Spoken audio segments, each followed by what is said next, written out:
And we're back. I'm Leisa Holland-Nelson Bowman Lombardi, co-host of Culture Club HTX, here with my beautiful, blessed, brilliant, beloved bestie.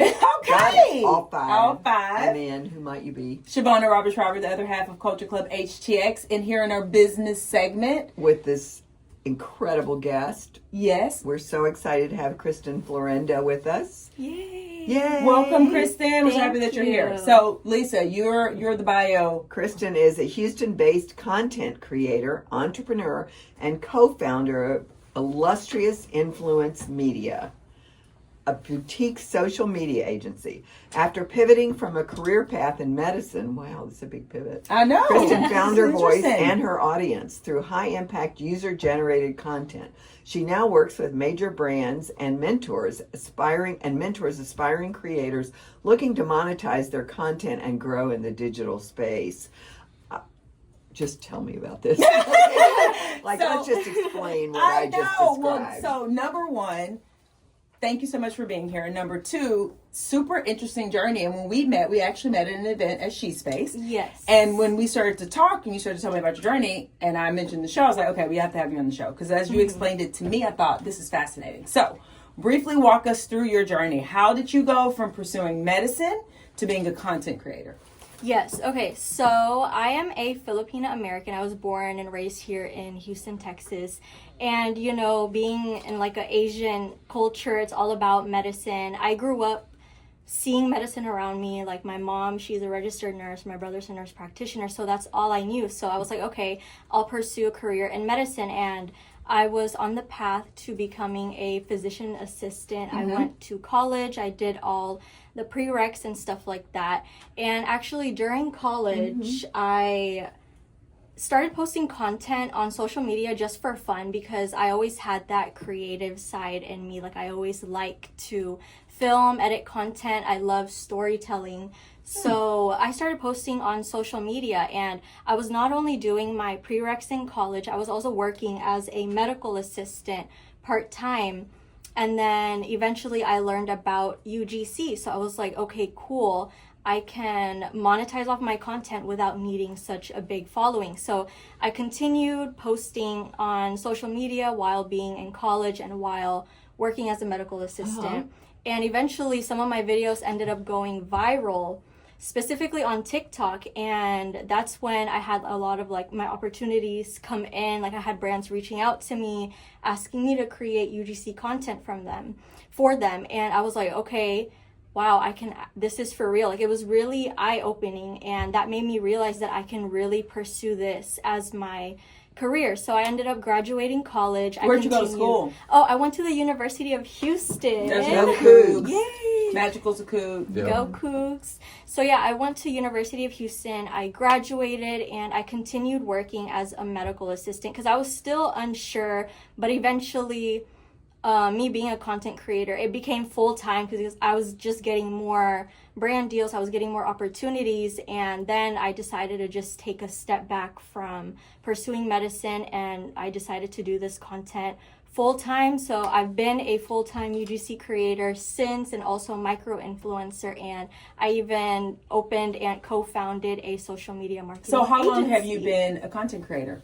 Yeah, so I've been a content creator for, I'd say, 3 years now. I started like taking this seriously early 2022, and then I found out about UGC later that year. So I've been creating content since then. So I think we need to take just a breath here and describe UGC Yes. to people. What is user-generated content? So UGC is basically, it's different from influencing. I think people get confused with UGC and being an influencer. They kind of use it interchangeably. So UGC is when a brand works with a creator like me. directly. Directly, yes. And with UGC, you don't need to have a big following, unlike an influencer. You know, when brands look for influencers, they're looking for someone with tens of thousands of followers, or maybe even millions Many of that are followers. bought, but you know, let's not get into that. Yeah. Keep going. Yes, I've seen Oh, that. I know. I'm in the marketing, I know. Yeah.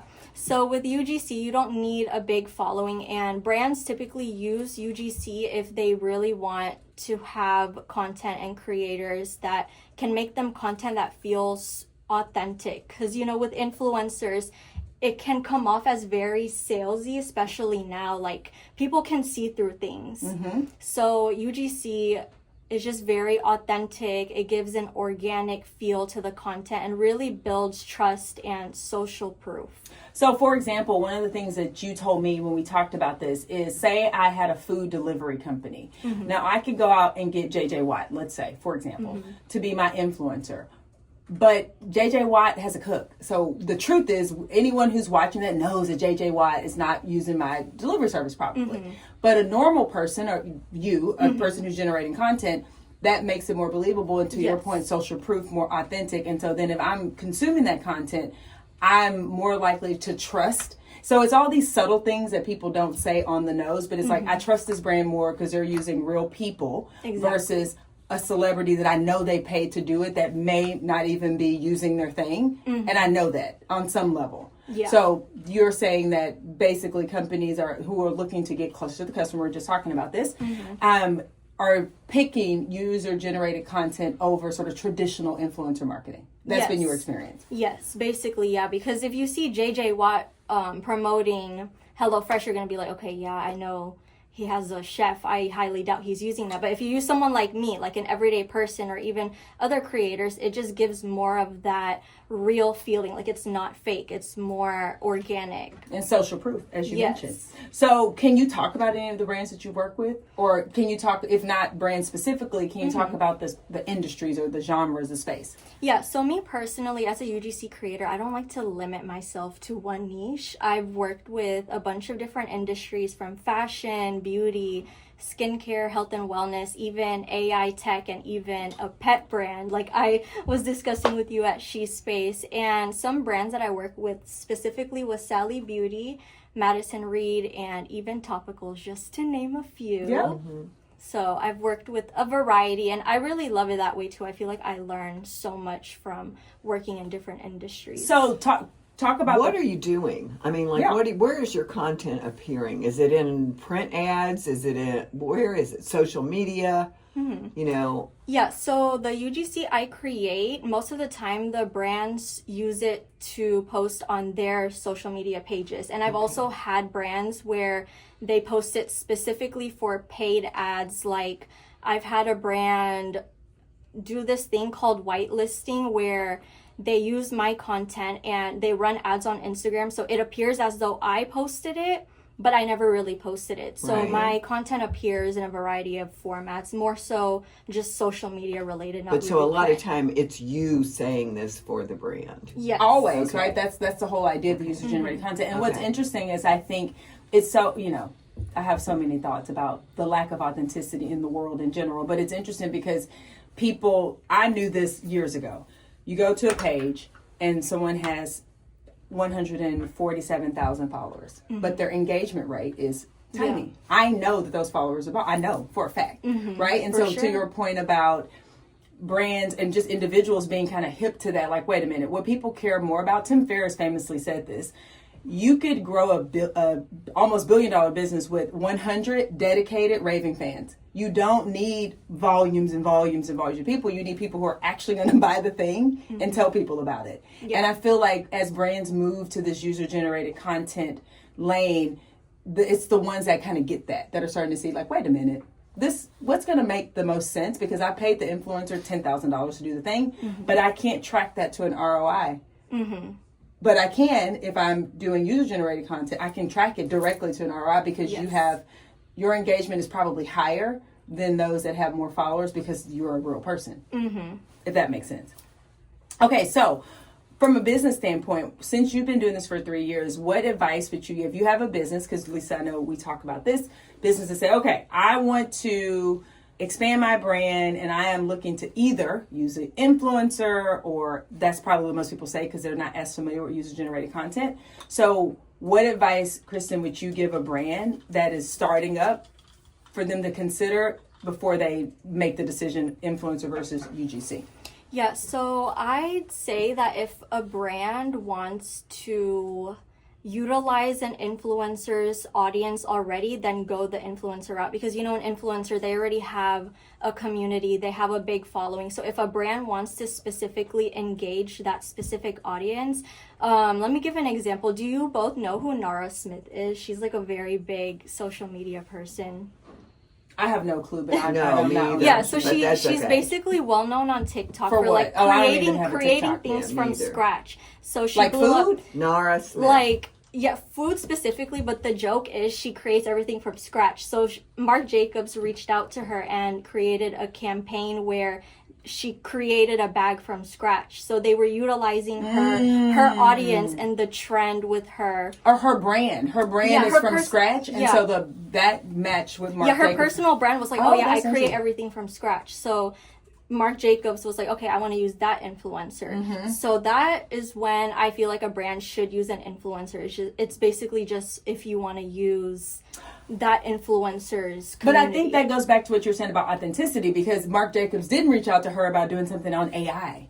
Right? That's where the mismatch would come in. It's like she's already doing from scratch. So they were clever. Seems pretty clever. Now I'm going to go look it up. We are doing, obviously Marc Jacobs is not doing anything from scratch, but that's sort of a thing, like a campaign that they're running, and they partner with someone who actually does things from scratch for authenticity's sake. I actually think that's pretty smart. Yeah. And Marc Jacobs is a pretty smart brand, so I'm not that surprised. For sure. And for UGC, I feel like brands should use UGC if they're really wanting to build up their own community, and like I said, like social proof, because UGC is basically testimonials, and also if they want to build trust with their audience, because if people see a brand using this influencer, that influencer, like it's so obvious that they're just paying them to grow the audience, as opposed to using different UGC creators that they've never seen before. It just appears more real and very intentional. And especially if brands focus on using UGC creators who look like the customer demographic they're looking for, then it's like, okay, I can see this brand is being very intentional. They're not just doing this to grow. One that I'll think of, and then any final questions, but one thing I think of is Chewy. So I'm a Chewy customer because I have, $1 million, so I don't, but And Chewy, like, I've never seen, like, a famous person on... Chewy uses, like, regular people. Dogs. And actual dogs. Yeah, real dogs. Yeah, like, real people's pets, right? And so, to the point that you made, they also do handwritten, whether it's handwritten or not, we don't know, but whatever. I've seen that. Like, it just feels so real. And if does. some other pet shipping company popped up, I wouldn't use them. I'd probably be like, no, I'll pay Chewy $3 more because their service is top notch and it feels real. Like, they're dog owners doing what pet owners doing what other pet owners want. I think Chewy should hire you as a UGC. See? They should. Except for I'm not making it. I'm not posting anything. I'm like, I'll start. I'll do a UGC, but you have to do all the stuff. KK, you'll have to be my person creating this stuff. Milo used to be a UGC creator. Oh, so see, KK's puppy Milo was a UGC creator. He's so Really? cute too. Used to be, I forgot. He shares my birthday. Okay, anyway, lovely. Any final questions? No, I mean, I think this is exciting. I'm curious. I'm curious about the monetization of UGC creators. Is it better than influencer monetization? I definitely feel like influencers have more leverage when it comes to getting paid. Like, if you have a following of like 1 million and your engagement is great, then brands are willing to drop like 40,000. Like, even big YouTubers, I'm sure big brands are able to pay you like 100,000. But UGC, there's definitely a lot of money to be made there too. Like, with UGC, there's like a base rate that you have, and then every time a brand wants to add something, like for example, if they want to use it for paid ads, if they want to do whitelisting or spark ads on TikTok, it's just add on. If they want raw footage, add on. So you can make thousands of dollars from UGC as well, and brands are really willing to pay for that because they have to pay anyways. Like, if they're running ads with your content, it's going to be extra. Yeah, and I think as far as that goes, I think the difference is, I read a really interesting article, actually in The Economist, about this. The influencers who have the hundreds of thousands of an audience and high engagement is very small. And that's already saturated. Like, that's the truth. Everyone else is sort of late to the game, and they're trying to be those influencers, but it's like either you do or you don't, and it takes a lot of time to build It up to does. that, and people are trying to fabricate it. So I think UGC will see more brands moving to it because it's cheaper on the whole for the brand. It's more accessible and more scalable. It's more accessible, more scalable, and more authentic. And I think the influencer bubble, I think, is about to pop, actually. Mm-hmm. You know, you heard it here first, folks, on Culture Club HTX. And with that, we'll be back. Bye. Bye. Yay!